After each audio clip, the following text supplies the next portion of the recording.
একটা মাত্র ডিম দিয়ে কিভাবে এত সুন্দর একটা পারফেক্ট পুডিং তৈরি করবেন সেটাই থাকছে আজকের ভিডিওতে। একটা আপু রিকোয়েস্টে আজকের এই ভিডিওটা আমি তৈরি করলাম। তো আমি এখানে 2 চামচ চিনির মধ্যে সামান্য একটু পানি দিয়ে ক্যারামেল তৈরি করে নিলাম। এবার আমি বাটিতে ক্যারামেলটা সেট হওয়ার জন্য ঢেলে দেব।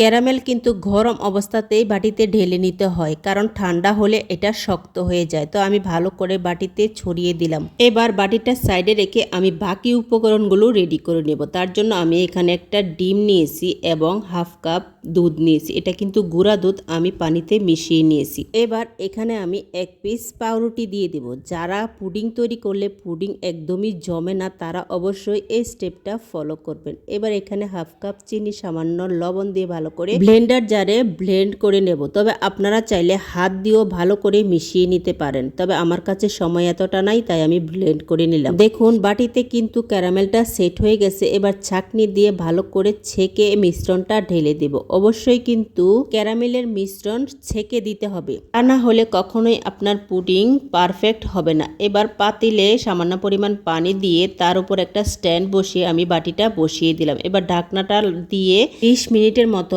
জাল দিলে পুডিং কিন্তু রেডি। এবার আমি একটু চেক করে নেব যে হয়েছে কিনা। তো দেখুন আমার শলাটা কিন্তু পরিষ্কার এসেছে, মানে আমার পুডিং হয়ে গেছে। আপনারা চাইলে পুডিংটা 1 ঘন্টার জন্য ফ্রিজে রেখে দিতে পারেন, তবে আমি কখনোই পুডিং ফ্রিজে রাখি না, আমি সরাসরি গরম অবস্থাতে ঢেলে নিই। তো দেখুন মাশাআল্লাহ আমার পুডিংটা কতটা সুন্দর এবং পারফেক্ট হয়েছে। আপনারা যদি আমার আজকের এই রেসিপি ফলো করে পুডিং তৈরি করেন, আশা করি ঠকবেন না। আর এরকম নিত্য নতুন ভিডিও পেতে আমার ফেসবুক পেজটা ফলো করে দিবেন এবং লাইক কমেন্ট শেয়ার করে পাশে থাকবেন। এর পরবর্তী কী ধরনের ভিডিও দেখতে চান কমেন্ট করতে পারেন।